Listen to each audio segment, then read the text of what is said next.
Bom, gente, boa noite. Vamos iniciar aqui o evento no horário, tá? Bem-vindo a todos, tá? Espero que todo mundo esteja bem, com muita saúde nesse momento que é, no mínimo, estranho, tá? Agradeço a presença dos speakers, do Will Landers, do Arthur Passos, tá? Aos colegas que estão assistindo a apresentação aqui através da plataforma e toda a equipe da CFA Society que ajudou a tornar esse evento uma realidade. Pessoalmente, eu estou ansioso para a gente voltar a ter eventos presenciais. Talvez demore um pouquinho, mas, enfim, até lá acho que até lá a gente vai fazer bastante evento online. Enfim, a gente está aqui para discutir uma coisa que vem causando bastante impacto na economia, no preço dos ativos, nas famílias. Tá? O evento, a visão através da tempestade, uma visão antes e durante e depois do Covid, a gente quer justamente entender, discutir como é que a gente estava antes, vamos lá, até janeiro, como é que está sendo esse período, que eu marcaria aí 15 de fevereiro, até, enfim, a gente voltar à normalidade, que até pode ser até uma questão que a gente discuta aqui, quando que a gente vai voltar à normalidade? E essa normalidade é diferente do que a gente conhecia como normalidade, né? Esse evento que a gente está fazendo hoje é o terceiro evento online que a gente realizou aqui na CFA Society. O primeiro evento foi um evento de ESG, no contexto da Covid-19, com o Fábio Coelho, que é presidente da MEC, Associação de Investidores do Mercado de Capitais, o Fábio Alperovitch, da Fama, e o Marcelo Serafim. A gente também teve um evento semana passada, onde a gente discutiu o quarto estudo de confiança no mercado financeiro. Esse é um estudo que é realizado pelo CFA no mundo inteiro, inclui o Brasil. Tá? E esse documento, esse relatório está no nosso site, você tem acesso a ele em português, em inglês, e ele mostra tendências, estatísticas, principalmente confiança relativo ao planejador financeiro do investidor, pessoa física. Tá? Uma outra coisa que eu gostaria de falar é do Research Challenge. O CFA Research Challenge é uma competição gratuita, onde alunos de graduação, pós-graduação, mestrado, eles formam equipes de 3 a 5 alunos, e esse grupo ele vai elaborar um relatório onde as equipes analisam a ação de uma empresa. Eles fazem uma recomendação de compra, venda, neutro, com um price target, análise por múltiplos, enfim, um relatório completo seria o equivalente a um relatório de início de cobertura. Tá? Aqui no Brasil tem sido muito especial. Nos últimos 2 anos, a gente apresentou um crescimento fantástico. Até 2017, a gente tinha 15 a 17 equipes. 18 e 19, 2018 a gente mudou para 43 equipes e ano passado 52 equipes, tá? E esse é um resultado fenomenal, tá? Nós temos o maior CFA Research Challenge do hemisfério ocidental e a gente só perde para a Índia, que tem mais de 1 bilhão de pessoas, tá? Esse ano a gente teve também um resultado muito bom. Nossas 2 equipes que foram para Nova York virtualmente, né, que deveriam ter ido para Nova York para a final de Américas, as 2 equipes venceram o round delas e elas foram finalistas da nossa região de Américas, que foram a equipe da INSPER e da Poli USP. E a equipe da Poli USP venceu a final de Américas e foi para a final global, tá? Então, assim, meus parabéns para a INSPER, para a Poli USP e para 53 equipes que se inscreveram no ano passado. Tá? Agradeço aos mais de 100 voluntários também aqui da Society, que se voluntariaram como mentores e graders, e peço para todo mundo divulgar o CFA Research Challenge nas universidades. Eu lembro que ele é gratuito, e os vencedores da edição brasileira vão para Nova York com tudo pago, incluindo o professor. Tá? E quem quiser mais detalhes, é só entrar no site da CFA Society Brasil, ou me mandar um e-mail, que vai ser um super prazer conversar sobre isso. Então, agradeço novamente aqui a presença do Arthur e do Will. Tá? O Will, ele é Managing Partner do BTG Pactual, ele é Head de Latin American Equities, da BTG Pactual Asset, ele foi Head de Latin American Equities da BlackRock, trabalhou lá por 17 anos, onde ele fazia parte do time de Global Emerging Markets. E o Will tem bastante experiência. Ele iniciou a carreira em 91, na divisão de Latam Investing, da Bear Stearns.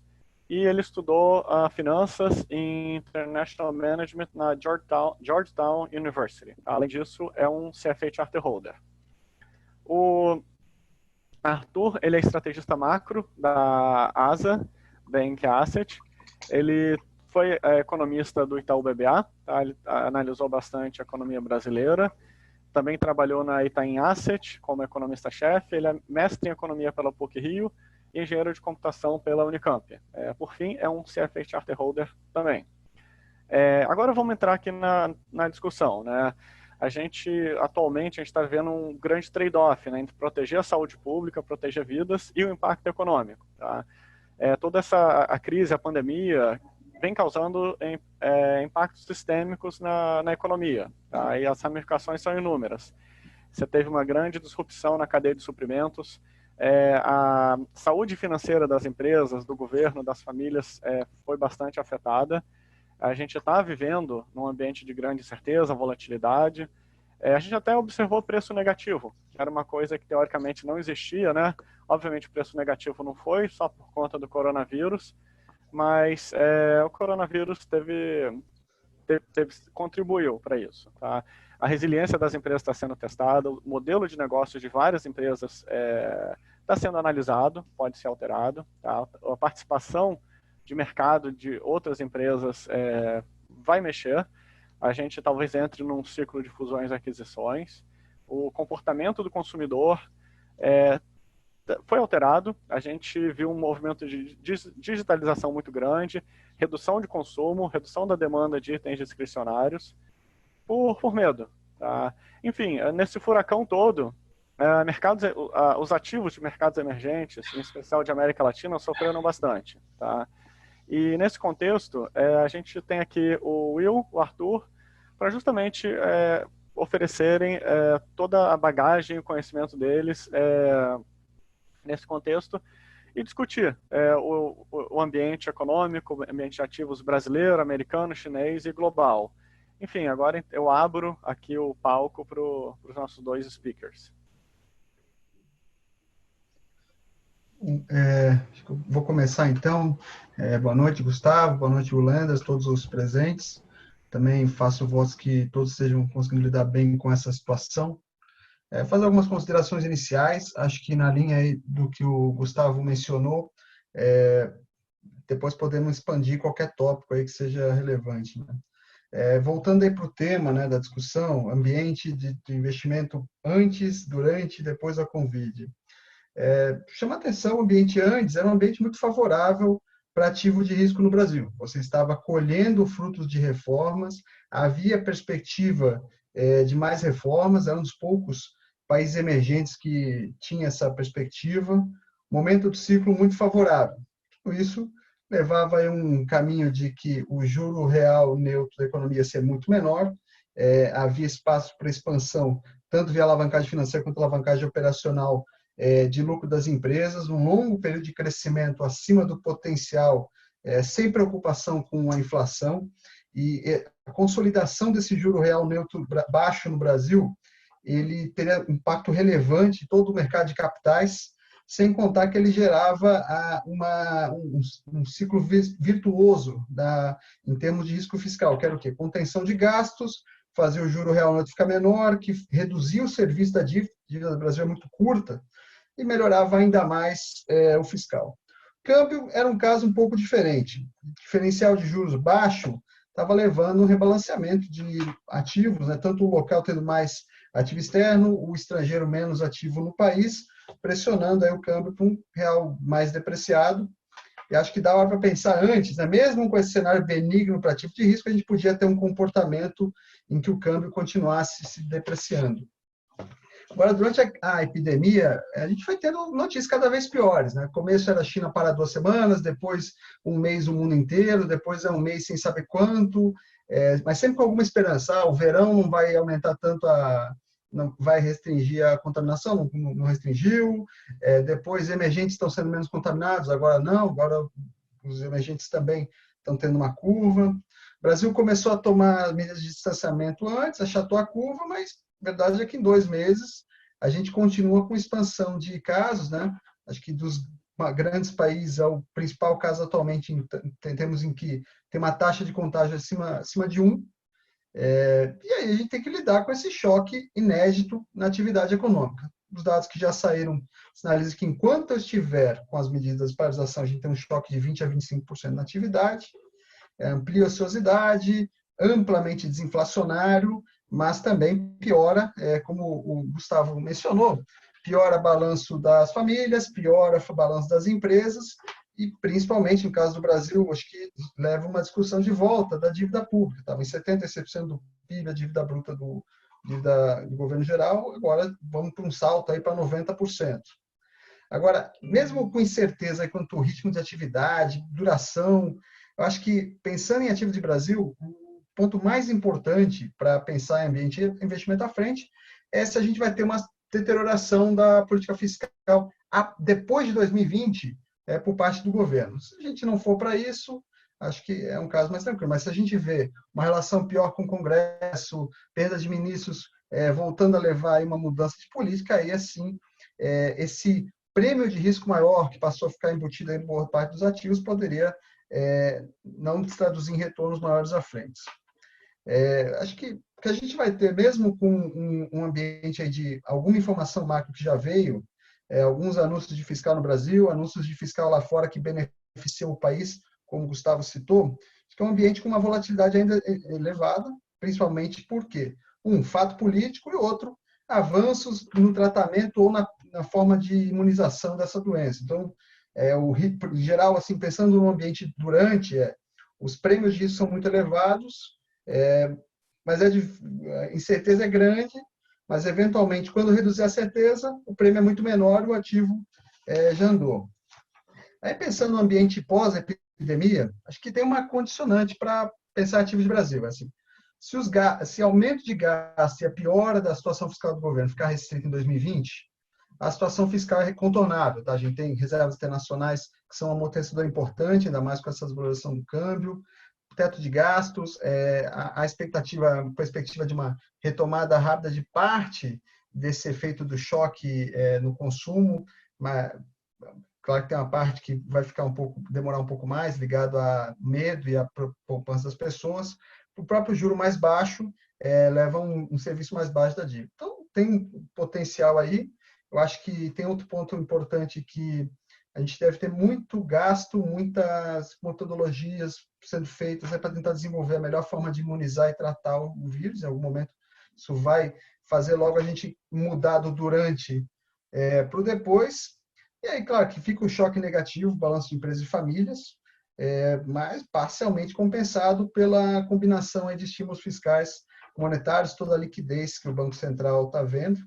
E aí, novamente, né, voltando para aquele condicionante inicial, se a gente deixa a piora fiscal restrita a 2020, então um cenário de achatamento desses prêmios, volta a ter aquela discussão de fechamento de giro longo e todo aquele cenário que a gente via ali no começo de pré-tempestade pode voltar ao longo da frente, claro que um pouco atrasado, né? Assim como a gente demoraria antes 3 anos, talvez, para chegar no pico potencial, agora a gente pode demorar 4 ou 5 anos, e a mesma coisa daí pode se dar em termos de a margem de equilíbrio das empresas e tudo mais. Acho que, para dar conversa inicial, acho que dá para parar por aqui.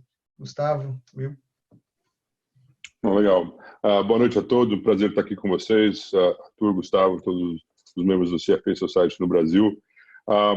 Vou talvez dar um pouco a visão nossa de como a gente estava vendendo o Brasil para investidor estrangeiro até janeiro e como a gente venderia agora, porque no momento ninguém está comprando essa história. E acho que a gente passou por uma década bem difícil para investimentos em mercados emergentes como um todo, lá também, e dentro de mercados emergentes pessoas queriam China, então a América Latina não era o ativo querido como foi na primeira década desses anos 2000. E a razão principal é que o Brasil não estava funcionando. O Brasil é o maior país, como nós sabemos, da região, é o mais líquido, é o mercado que dá mais profundidade em termos de potencial de companhias para investir. E com os problemas que a gente teve no fim do governo Dilma e as incertezas com o governo Temer, o Brasil continuou, teve períodos que funcionou, mas não era uma história atrativa para o investidor. E como a gente estava posicionando para 2020, era que tá certo que se você leu o Economist, você leu o Financial Times, New York Times, o Brasil também continuava uma história bem difícil para vender para o estrangeiro, especialmente pelos problemas do presidente com Amazonas e com a Amazônia e tudo mais. Mas a gente fala, olha, a razão pela qual a gente está animado com o Brasil para 2020 e para os próximos anos é que a equipe econômica que está no lugar aqui é uma das melhores equipes econômicas que a gente já teve.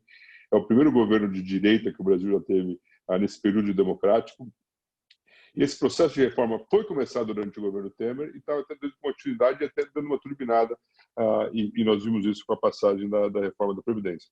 Daí nada de novo, todos nós sabemos que isso passou, o mercado brasileiro teve uma performance boa, como o Arthur mencionou, os juros caíram bastante, então isso atraiu bastante dinheiro local, quase por necessidade para o mercado, e continua, a gente viu isso mesmo nesse primeiro trimestre, net new money positivo para o mercado brasileiro, vindo de locais, enquanto os estrangeiros, os poucos que estavam investidos no Brasil, continuaram a vender. Então, o que a gente está tentando ver, olha, a gente tem um país que está nesse processo de reforma, tem um ministro da Economia e uma equipe econômica, né, não só dentro do governo, mas também dentro das companhias controladas pelo governo, que são totalmente pró-mercados, querem melhorar a eficiência do Brasil. Então a gente acredita, e tem um Congresso que é reformista, um Congresso que mais da metade mudou na última eleição e estava trabalhando junto com essa equipe econômica de uma maneira ou de outra. Então era uma história bonita para contar. Daí, como veio a pandemia, e as coisas mudaram. A gente veio falando de números que nunca foram vistos na vida, em termos de um QE global, que todo mundo fala, pô, quando tiver um negócio organizado, todo mundo trabalhando junto. Bom, sem querer, por querer, tiveram que fazer, e a gente está com esse QE em todos os países do mundo, que foi super necessário para as pessoas sobreviverem, não é para viver, não é para crescer, é realmente para sobreviver. Aqui com quase 30 milhões de desempregados nos Estados Unidos, a gente foi do recorde de emprego para o recorde de desemprego em poucas semanas. Uma coisa que, de novo, coisa que a gente nunca viu. Então, eu acho que as respostas dos países foram o que eles podiam fazer, o que eles entendiam fazer. Acho que a parte boa para a América Latina, para o Brasil, que a gente já passou por várias crises, não como essa, mas crises que precisavam de ter, então a gente tem a cartilha mais ou menos desenhada do que o Banco Central tem que fazer, o que o Ministro da Economia tem que fazer, é que tem que fazer isso para um nível muito mais alto do que esperado. Acho que, como o Arthur falou, e toda vez que a gente ouve o Mansueto falar em qualquer desses lives que eles vão vir fazendo, se eles realmente conseguirem manter todos esses gastos para 2020, eu acho que a história volta.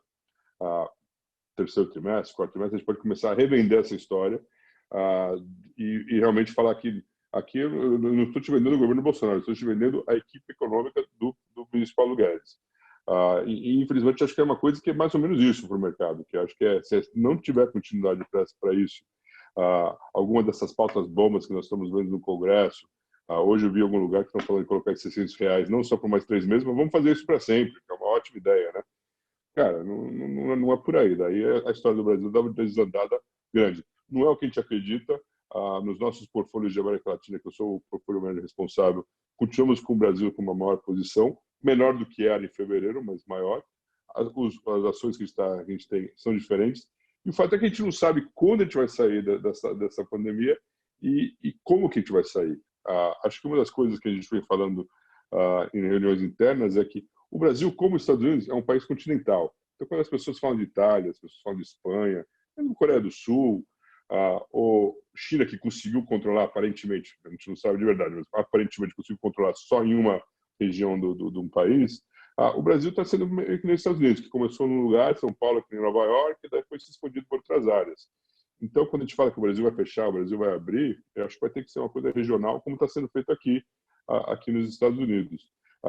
E o Brasil é mais ou menos 2/3 do tamanho dos Estados Unidos em termos de população. Então, uma linha de regra, o impacto no Brasil deve ser mais ou menos 2/3 do que... Então, se a gente está falando que vão morrer 120 mil pessoas aqui, infelizmente, alguma coisa assim, no Brasil vai ser uns 80, 90, alguma coisa, que é um número horrível. Mas é a realidade. Esse vírus não quer saber a sua nacionalidade, seu gênero, se você é homem, mulher, diferente, o que é, tanto faz. Então, eu acho que é por aí. Então, a gente tem que trabalhar com isso. Então, essa incerteza vai continuar e acho que tipo de economia nós vamos ter depois, a gente também não sabe. Eu acho que aqui, de novo, o fato que as companhias do Brasil, tanto as públicas, as listadas que são do meu foco, mas também as de pequeno e médio porte, já passaram por muita coisa. Então, tem o pessoal já treina, já acostumado a se reinventar meio que on the go. E acho que é isso que a gente vai ter que ver. Aqueles que puderem fazer isso de uma maneira mais efetiva, mesmo que não seja proativo, seja reativo, mas seja reativo rápido, eu acho que vão ser os ganhadores. Mas, Gustavo, deixa eu parar por aqui, daí vamos continuar o papo. Excelente. Obrigado, Arthur. Obrigado, Will. Vou aproveitar dois conceitos que vocês trabalharam. O Arthur falou aqui do prêmio de risco elevado, que tem um risco fiscal, e o Will tocou essa parte que o mercado não está comprando o governo Bolsonaro, está comprando a equipe econômica. Na visão de vocês, esse prêmio de risco elevado que a gente está enxergando agora, no câmbio, nas ações, enfim, nos ativos de maneira geral, ele está refletindo zero risco de mudança da equipe econômica? Cara, eu diria que não está no preço. A gente viu a volatilidade maior sexta-feira retrasada, quando o ministro Moro saiu e o papo que o ministro Guedes era o próximo. Você viu que o real foi assim, o mercado foi assim, juros abriu, e daí que voltou, que viu que não é bem por aí.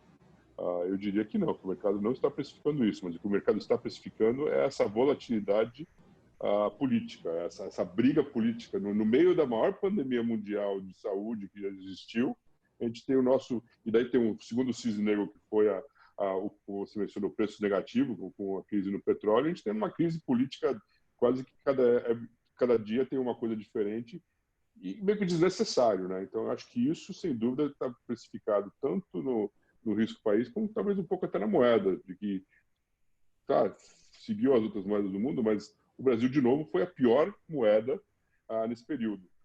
Acho que uma das coisas que eu vinha falando com os clientes é que com a passagem da reforma da Previdência, com a entrada dessa equipe econômica, inflação sob controle, o risco o Brasil tinha baixado, então aquela resposta, aquele knee-jerk reaction, aquela resposta automática, vou abaixar risco, eu vou indo do Brasil, isso não ia acontecer da próxima vez, porque o Brasil já é um país diferente. A gente viu que, de novo, essa resposta, porque se eu quero abaixar risco no portfólio global, foi vender Brasil, e o real foi grande parte dessa perda do Brasil, chegou a estar caindo quase 60% em dólares, como bolsa, não só uma ação ou outra. Então, a gente, de novo, conseguiu ganhar o prêmio de ser o pior mercado e a pior moeda num período de crise. E, de novo, eu acho que essa situação foi acentuada por essas brigas políticas que, no meu ponto de vista, são desnecessárias no momento. Eu também concordo que você não tem precificado uma mudança de política econômica. Você tem um prêmio de risco um pouco maior, uma incerteza macro, uma incerteza no mundo, o mundo todo está exigindo algum risco maior, você não tem ali uma transição. Talvez um pouquinho de risco maior associado ao Brasil, mas se a gente for mudar a política econômica e reconquistar uma confiança em alguma econômica, os preços são outros, são mais baixos, e o retorno exigido nessa situação seria maior. Eu chamo a atenção para um ponto ali que, de fato, o câmbio, né? É interessante que o Brasil, ele me pareceu assim, foi a pior moeda, como eu mencionou, e aí eu volto a chamar a atenção essa questão que a gente estava, mesmo antes da tempestade, né? Como a gente tem chamado aqui nesse evento, passando por essa mudança de equilíbrio, né? Que era um diferencial de juros muito mais baixo em relação ao exterior, e tinha um processo que estava se iniciando já antes disso, de aumento de alocação de ativo externo do local, diminuição do ativo externo, e já tinha esse fluxo, e esse fluxo foi acentuado no meio dessa situação, e o Brasil ainda calhou de ser um dos países que tinha bastante espaço para reduzir, fazer mais um ciclo de cortes de juros, né? Tanto que o Banco Central retomou os cortes em maio, depois de ter sugerido que ia parar no encontro de março. Tá. Obrigado. Estou com uma pergunta aqui da plateia virtual. O mundo para frente, vamos chamar no curto e médio prazos. A gente está escutando, está vendo alguns movimentos, desejo de mudar como é que está a estrutura da cadeia de suprimentos global. Tá? Você tem essa questão do choque de demanda. Como é que vocês estão enxergando a inflação nesse ambiente? Seria uma inflação, uma aceleração, né? Uma pequena aceleração da inflação, ou a inflação desacelerando? Eu acho que tem dois fatores que vão um de curto prazo e um de longo prazo que vai dominar. Eu acho que no curto prazo, o grau de ociosidade que a gente tem no mundo é gigantesco. Então, você tem qualquer coisa, você tem excesso de pessoas querendo trabalhar agora, e qualquer retomada, você tem também algum aumento, por exemplo, de população ocupada disponível. Então, a mão de obra de reserva que voltou. Então, é muito difícil a gente botar no momento do ciclo que o Brasil estava antes, piorou agora, e o mundo passou a estar com essa crise, ter uma preocupação com a inflação no curto prazo. Agora, de fato, a expansão da China, né, a entrada da China no OMC, toda essa integração da cadeia global, foi um dos fatores desinflacionários para o mundo. E se você começa a simplificar essa cadeia e reduzir o grau de otimização em troca de maior autonomia da operação, é razoável ter um fator inflacionário aí. Mas eu diria que se a gente está pensando 1, 2, até 3 anos, esse fator mais cíclico ele se sobrepõe a essa questão mais estrutural. Acho que é interessante que, se a gente olha, antes da crise Covid, a gente estava com uma crise de trade war, né? Então, aí já estava aquela preocupação de inflação, que se o americano não puder ir no Walmart comprar as coisas super baratas, que não vai vir mais da China, aí que o Trump ia perder a eleição, porque a inflação ia subir aqui e ia afetar justamente quem supostamente ele está tentando ajudar. Então, já tinha essa preocupação com cadeias e com globalização antes do Covid. Eu acho que com essa crise de saúde sanitária que a gente está passando agora, você começa a até firmar mais a sua cabeça que você não pode ficar com tudo num lugar só no outro. Então, você começa a ter que duplicar, tal qual nós todas as nossas companhias, bancos, quer que sejam, tem uma duplicação de IT, vai ter que ter essa mesma coisa, eu acho, com as cadeias de suprimento. Então, sem dúvida, isso eventualmente vai ter um custo maior. Concordo com o Arthur 100%. No próximo ano, 2 anos, não tem que se preocupar nada com inflação. Muito pelo contrário. Aqui estamos lutando para não ter juros negativos nos Estados Unidos. Né? O Paulo tem falado bem abertamente que eles vão fazer o que precisar para não ter isso. Mas acho que essa ideia já estava com a guerra de trade, já estava com aquela ideia que a gente ia ter, no mínimo, 2 cadeias de suprimento na parte de tech, né?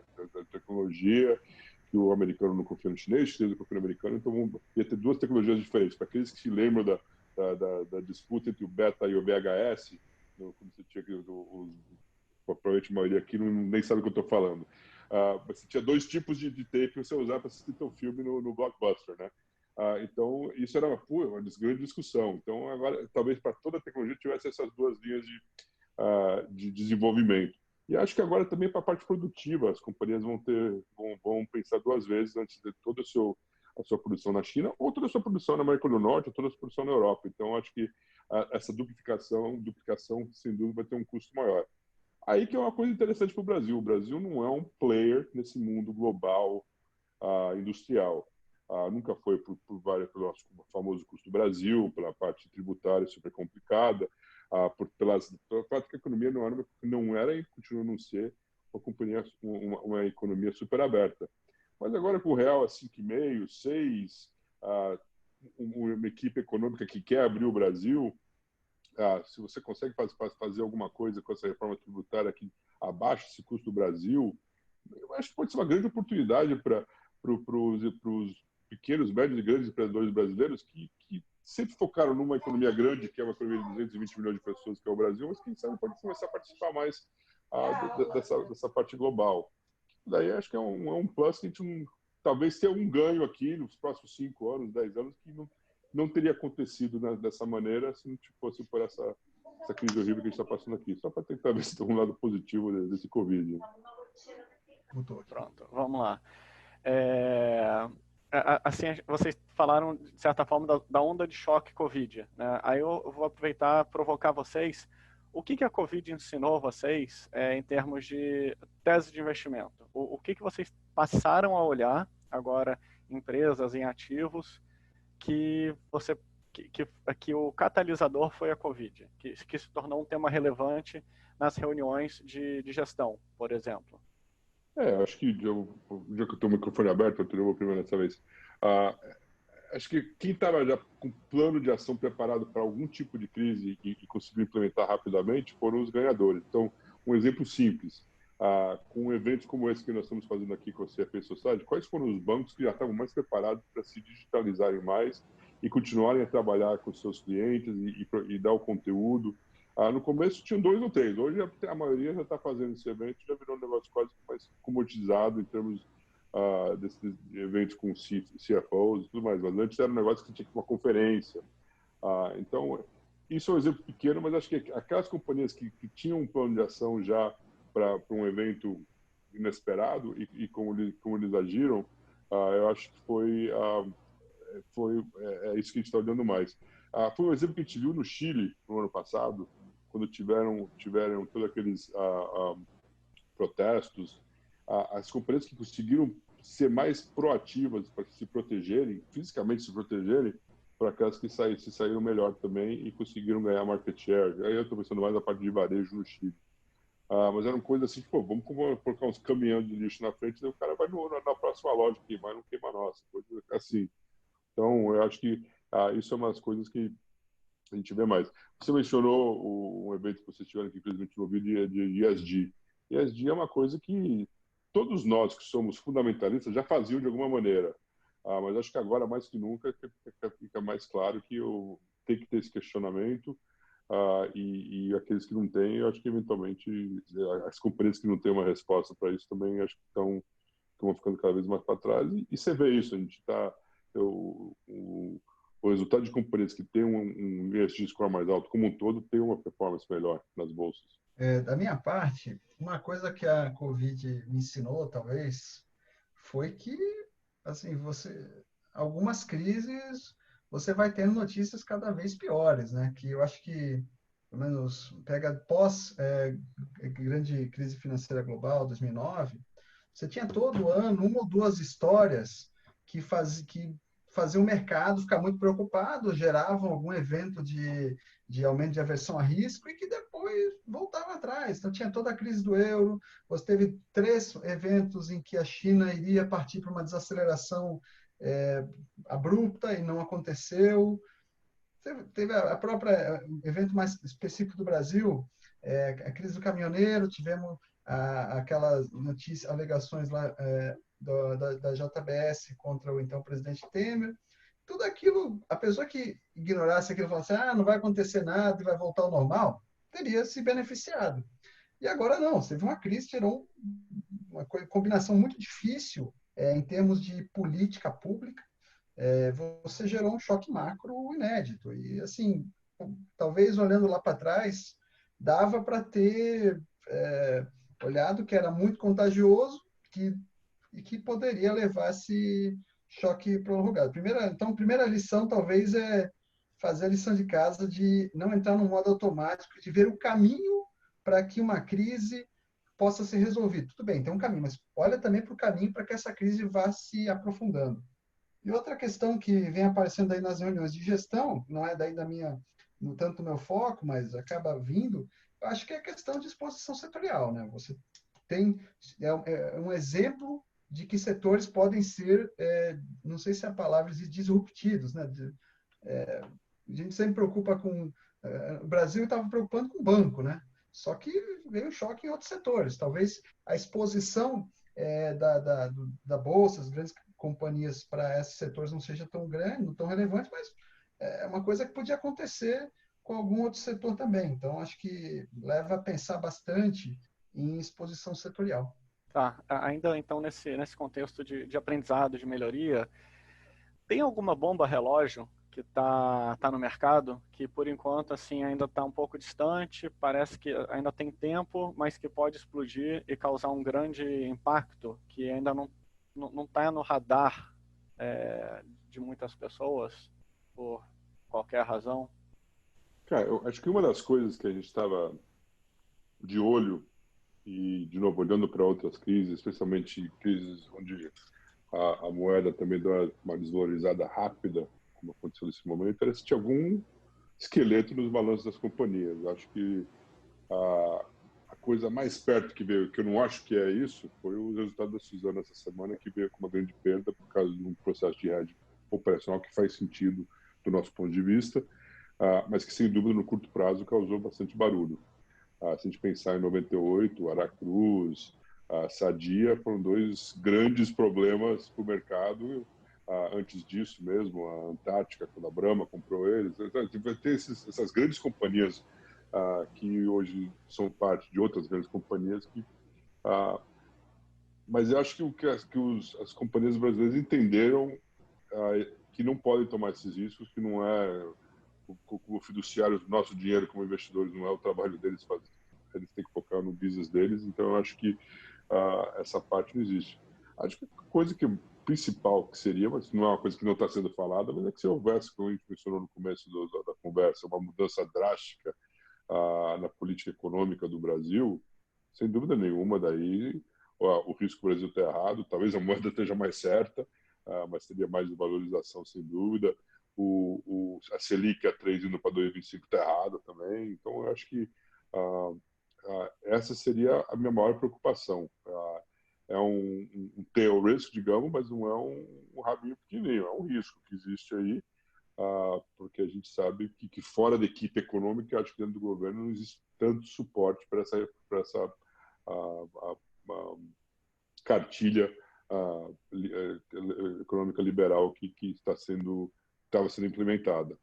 A gente até viu o presidente Lula agora falando que está vendo como o brasileiro precisa do governo, precisamos de uma crise como essa para mostrar a necessidade para o povo entender que é necessário do governo. Eu acho que é uma coisa muito feliz que foi dita, porque, é claro, todo o mundo, isso aqui é um negócio que todos os governos estão tentando fazer o que podem, mas não tem nada a ver com política econômica, né?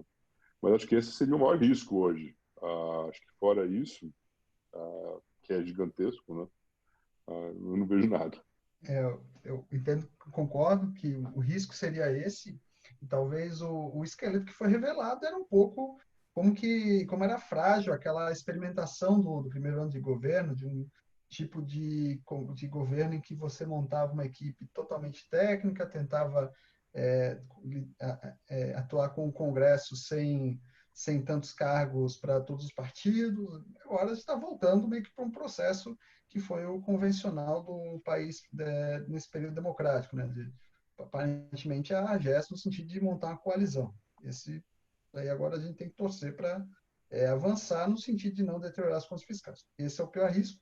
Se fosse pensar alguma coisa aí que talvez o mercado não está olhando tanto, acho que Brasil, esse é o risco, isso é o que o mercado está olhando, não tem muito problema. Talvez a questão voltar a alguma questão do conflito Estados Unidos e China, acho que pode ser um componente importante e se expandir para voltar para uma nova rodada para frente. E acho que a eleição americana também está bastante incerta. O resultado, acho que pós-crise, pode ter bastante implicação em termos de uma coisa de dólar mais forte, de um lado, ou dólar mais fraco do outro. Mas eu vejo esses riscos como uma magnitude menor para um período durante a tempestade do Covid. Era a nossa preocupação, talvez, antes disso, né? E pode voltar a ser, quando já ficar mais claro qual vai ser o tempo de paralisação, como que vai ser a volta, foi mantida a política fiscal pós-2020 do Brasil e tal. Acho que esses são pontos que podem voltar. Esse ponto da eleição americana até que ficou um pouquinho menos ruim, né? Porque se é o Joe Biden realmente o candidato democrata, dentro daqueles dos candidatos que estavam nas primárias, é o mais perto do que o mercado aceitaria como um risco menor. Mas acho que, dado a expansão fiscal, monetária, tudo acontecendo aqui nos Estados Unidos, sem dúvida, quem quer que ganhe a eleição vai ter umas decisões duras para tomar aqui, como no Brasil e em outros lugares também. Vocês puxaram um tema bastante relevante, China e Estados Unidos, né? Toda essa trade war, eleição. Como é que fica a geopolítica, olhando para 2021, 2022? Vocês acham que o Covid alterou alguma coisa? Ou foi um trigger para acelerar, para retroceder? Ou simplesmente a Covid não alterou a dinâmica geopolítica global? Acho que eu vou pegar essa, mas aproveitando um ponto que o Wim mencionou no começo, que já tinha essa onda de desglobalização, antes disso aprofundou. E acho que também está aprofundando um mundo sem tão unificado, tão centralizado no establishment americano. Você vai diluindo essa esfera de poder, você vai diluindo o poder de decisão, vai diluindo essa parte toda pode, em algum momento, gerar uma dificuldade para países que vão ter que escolher entre uma maior influência da China ou uma maior influência dos Estados Unidos. Acho que isso pode ficar uma preocupação, em particular para o Brasil, né, que nós somos atualmente, tem uma questão de economicamente muito integrado com a China, mas ideologicamente muito integrado com os Estados Unidos. E, por outro lado, dependendo do resultado da eleição dos Estados Unidos, vai ter uma dificuldade de ficar alinhado politicamente com eles, dado que a nossa eleição não bate, né, com a deles. Né? Então, fica um desafio a mais. E vamos ter importante notar essa oportunidade, né, que seria o quê? Se você vai se integrar mais aos Estados Unidos, está barato, então fez alguma lição de casa, câmbio baixo, menos custo, reforma tributária, você pode se integrar a uma nova cadeia de produção global, com mais preocupações de não depender de um país, na ótica dos Estados Unidos, no qual você pode ter conflitos. Sem dúvida nenhuma, no curto prazo, o Brasil deveria aproveitar essa oportunidade e ganhar mais espaço exportando mais grãos, exportando mais minério, o que quer que seja para a China, né? Mas concordo com o Arthur que o presidente Bolsonaro, o presidente Trump parece ser feitos da mesma forma, digamos, de certa maneira. Então, se realmente se houver uma mudança aqui depois de novembro, acho que a situação possa mudar um pouco. Mas eu acho que o evento Covid simplesmente, a gente se lembrar, em janeiro e fevereiro, a gente estava meio com um período de semi-paz, nessa parte de guerra de trade, já começando a abrir um pouco certas impostos que estavam sendo, dos tributos que estavam sendo colocados. Então, parecia que a gente estava meio que chegando no meio termo. Mas acho que o interessante nesse ponto é que, de todas as políticas do presidente Trump, uma que nunca foi questionada, que muito pouco questionada pelos democratas, é justamente essa briga com a China. Acho que estava claro dos dois lados que precisava fazer isso mesmo, tanto que ficou até o ponto que ficou aquela, não, se você não for duro o suficiente com a China, você vai perder votos, isso vindo dos democratas para o presidente. Então, mas aí, obviamente, com esse vírus vindo da China e aí impactando o mundo como impactou, acho que só desgongolou ainda mais as coisas e as pressões que existem aí. Então, acho que isso veio para ficar. E, de novo, eu acho que aquela tendência de ter duas vias de desenvolvimento na parte de tecnologia, acho que vai acontecer agora para vários setores. Agora vou aproveitar essa discussão que a gente está tendo, vamos nos colocar como presidentes, como lideranças de países, tá? A gente está vivendo um mundo com um excesso de liquidez brutal. Quais remédios os governos, Tesouro, Banco Central, ou que instituição for, os governos podem usar que ainda não foram utilizados? Quais medidas podem ser tomadas que ainda não saiu da caixa de ferramentas? Acho que, se você olha para o que os Estados Unidos fizeram, acho que foram para tudo, né? Fizeram um fiscal forte, já se consolidaram para fazer mais. O Fed vem buscando todo tipo de estímulo, liquidez, juro baixo, cortou rápido, tem dado toda a sinalização para manter a curva futura. Agora, o que faltaria, uma pergunta que poderia surgir, é a tal do juro negativo nos Estados Unidos, que não é um consenso que ele tem um efeito positivo. Então, tem dúvida, né, se isso valeu a pena ali no Japão, no ECB. Então, talvez, eu acho que o que eles podem fazer é mais do mesmo. E, eventualmente, acho que o que daria para fazer é os Estados Unidos aumentar o rol de ativos em que o Fed aumenta seu balanço. Aí, no caso do Brasil, acho que a gente tem um Banco Central que foi muito rápido em fornecer soluções de liquidez dentro do arcabouço legal que ele tinha à época, foi buscar lá com a PEC da guerra ampliar o que ele pode fazer em termos de liquidez, então tem algumas coisas aí que podem ser feitas.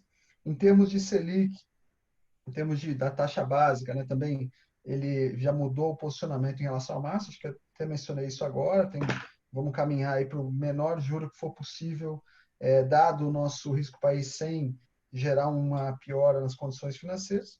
Agora, na parte fiscal, é difícil no caso do Brasil, né? Nós não temos o espaço que os Estados Unidos tinham. Acho que vai ficar, eventualmente, se a gente ampliar alguma coisa agora, tem que ficar muito claro, né, para que isso seja expansionista na atividade, que não seja um efeito líquido desfavorável, que não vai ser mantido. Vou dar um exemplo agora, essa questão do estímulo de R$ 600. É óbvio que havia essa necessidade. Não há o que durar 2 meses, uma paralisação, Brasil muito informal, tudo bem. Só que aí agora, tudo bem, mas vamos querer manter isso por quanto tempo? A economia eventualmente vai recuperar. A gente está discutindo abertura, inclusive em São Paulo, de parte do comércio, no 1º de junho. Por que eu vou querer estender esse apoio tão para frente? Então, acho que talvez no Brasil, acho que pode se fazer mais, né? Há espaço para isso, tanto no Banco Central atuar dentro desse rol da PEC de guerra para os ativos que ele agora pode adquirir. Há espaço para um fiscal, mas esse fiscal muito condicionado deixa bem claro, ó, estou fazendo agora, está aqui minha regra para o ano que vem, isso aí não vale. A gente tem que lembrar que nós não somos os Estados Unidos, né? Então, os Estados Unidos podem fazer, e como o Paulo falou, eu posso imprimir o que eu quiser, não quanto for necessário. O Brasil tem seus limites. Então, eu sei que teve discussão esse fim de semana nos jornais, tudo, sobre se o Brasil podia começar a imprimir moeda, tudo. A gente acha. Vamos lembrar que a gente ainda é jovem nesse mundo de inflação baixa, juros baixos. Vamos testar esses juros baixos primeiro por algum tempo, antes de partir para outras coisas.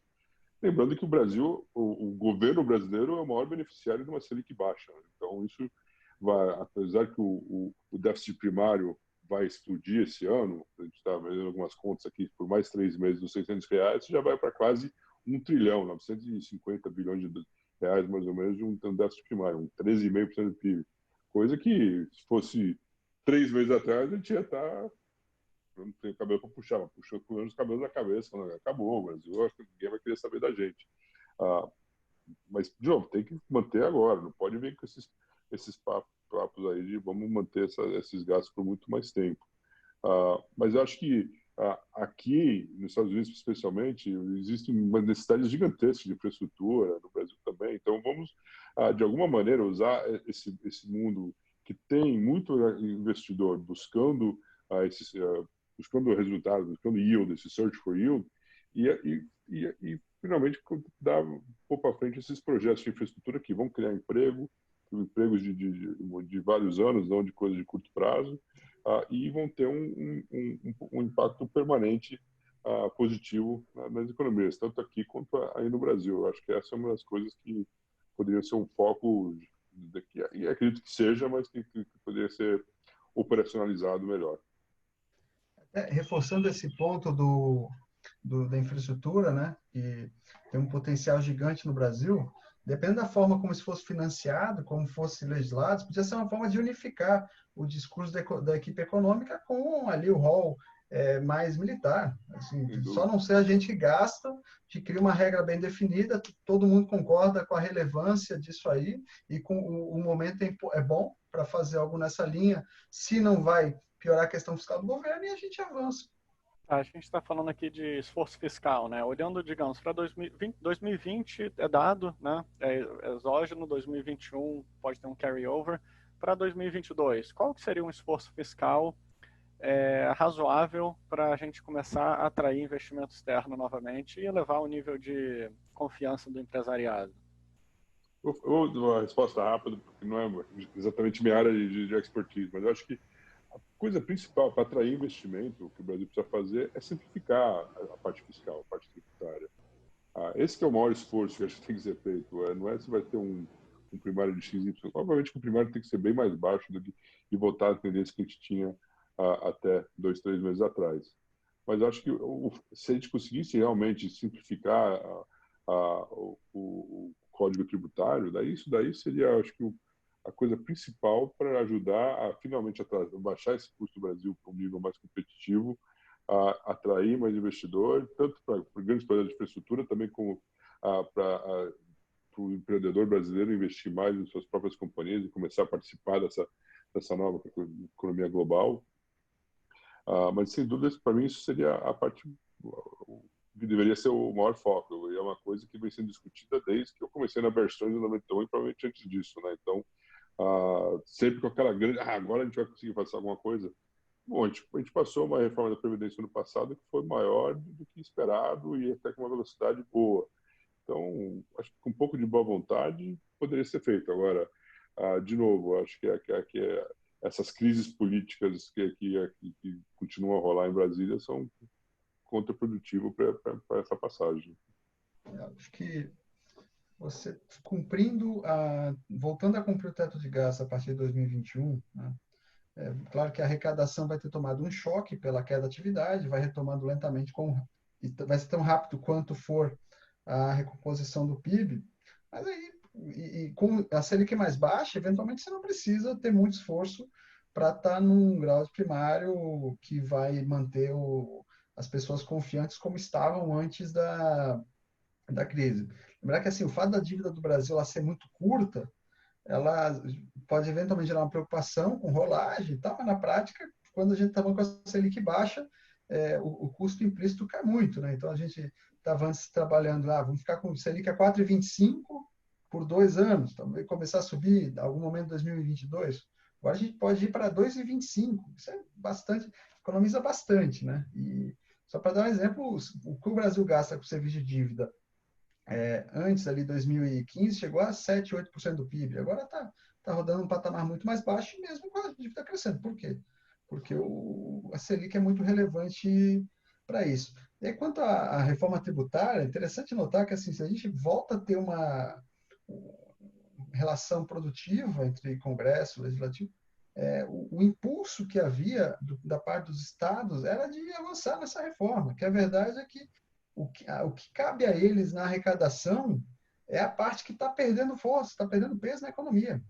Então, faria sentido, de fato, avançar também para ter uma política fiscal mais racional que fomentasse mais investimentos. De novo, volta a ter... A gente pode, eventualmente, ter uma união entre uma área que quer investimentos em infraestrutura, com uma estrutura tributária melhor, com a área econômica que não quer que isso seja financiado pelo governo, mas fez como uma forma da economia crescer. De certa forma, vocês estão falando naquela velha expressão voo de galinha, né? Por que dessa vez pode ser diferente? Por que this time is different, que finalmente a gente vai conseguir fazer essa reforma? Conseguiria fazer as reformas? Tem alguma luz no fim do túnel? O Will está há 30 anos vendo o voo de galinha.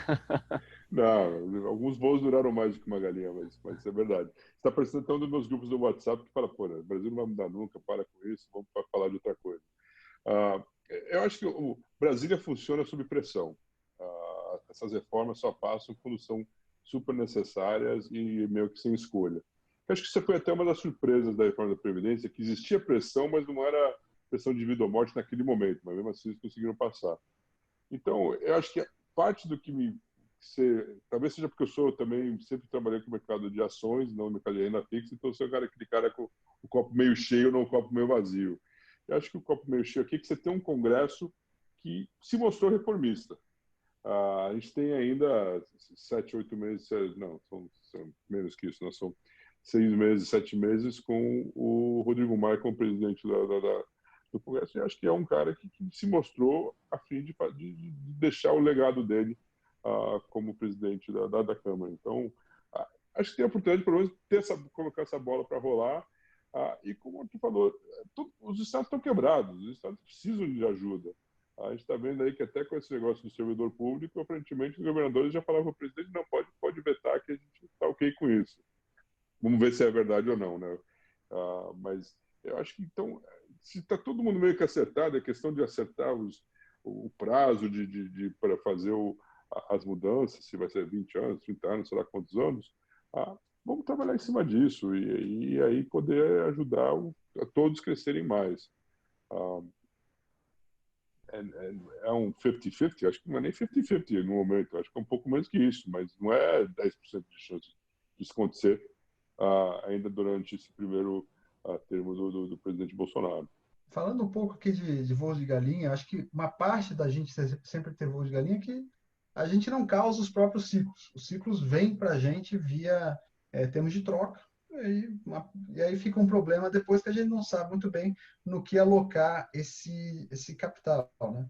E aí, quando a gente não teve um ciclo de crescimento associado a termos de troca, que foi ali na época do, entre aspas, milagre econômico brasileiro, ali você financiou bastante investimento, só que você tinha ali um desarranjo externo e foi pego no contrapé pelo choque do petróleo e depois pelo choque de alta de juros e normalização de inflação nos Estados Unidos em 80. Então, assim, o Brasil, quando ele quis gastar em infraestrutura, ele se financiou de uma forma que deixou ele muito vulnerável, de resto, ele tinha ciclos ali que aumentavam o tempo de troca e não.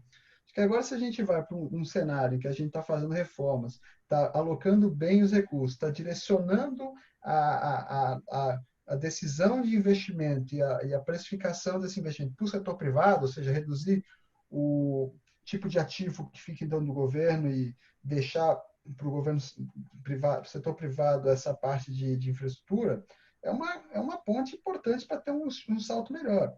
E outro ponto que eu acho que é importantíssimo para a gente não fazer voo de galinha é uma consolidação fiscal definitiva. Porque a partir do momento que o governo para de gastar, você para de corroer a poupança do setor privado. E aí abre espaço para quê? Para o investimento.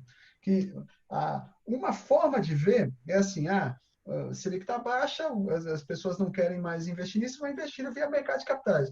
Uma outra forma de ver, o governo deixa de despoupar, deixa de consumir poupança do setor privado vai transformar essa poupança via mercado financeiro em formação bruta de capital fixo, aumentando nossa infraestrutura, aumentando o PIB potencial, de uma forma que a gente não fique sempre crescendo, mas sem muita resistência a qualquer choque externo.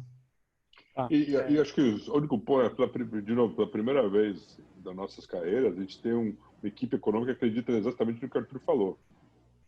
Então, esse sentimento neoliberal que a gente nunca teve dentro dos nossos governos existe. Se eles conseguirem conseguir funcionar isso para realmente colocar para trabalhar, eu acho que aí que vai ser a grande mudança.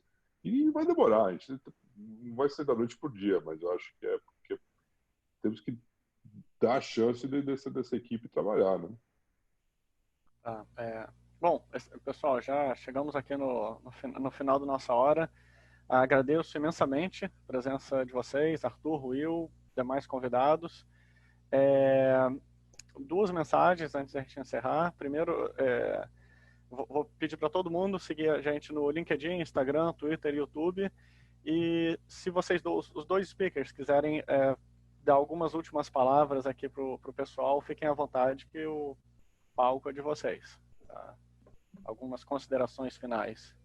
Não, só obrigado a CFA Society a oportunidade, a Will aí por essa conversa, todo mundo que participou com a gente aí ouvindo, gastou seu tempo, né? Tem tantas lives, né? Tanta competição por esse negócio agora com essa Covid.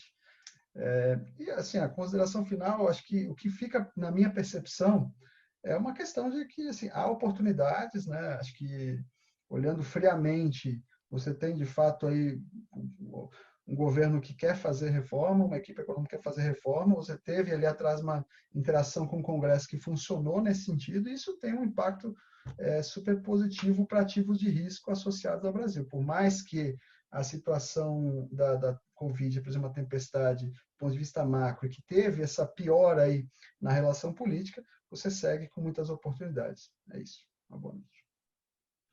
Também foi um prazer estar aqui com vocês essa noite. Eu diria que, olha, do lado de Covid, a gente já viu em outros países como que esse negócio desenvolve, vai e volta. Então, a curva brasileira pode ser um pouquinho diferente, mas não vai ser muito diferente. Então, a gente fica muito focado no dia, ou recorde de casos.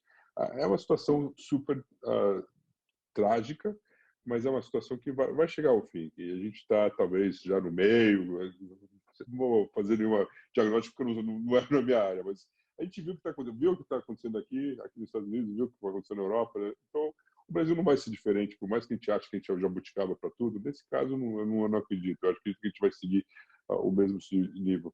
E concordo com a Arthur, as oportunidades existem. Eu ainda continuo positivo com o que essa equipe econômica se comprometeu a fazer e estão lá ainda para fazer. Então, eu acho que com isso o Brasil volta aos trechos e eu espero que a gente possa começar a atrair não só o capital local, que vai continuar vindo, especialmente com o juro a 2,25, a Bolsa e outros ativos que tenham o potencial de retorno positivo maior que isso, vão receber a atenção dos investidores, mas também o investidor estrangeiro, que volte a acreditar um pouco mais no Brasil, nesse Brasil com risco mais baixo e um pouco mais previsível. Né? Mas muito obrigado, boa noite e saúde para todos. Obrigado, pessoal. Muito obrigado pela aula e saúde a todos.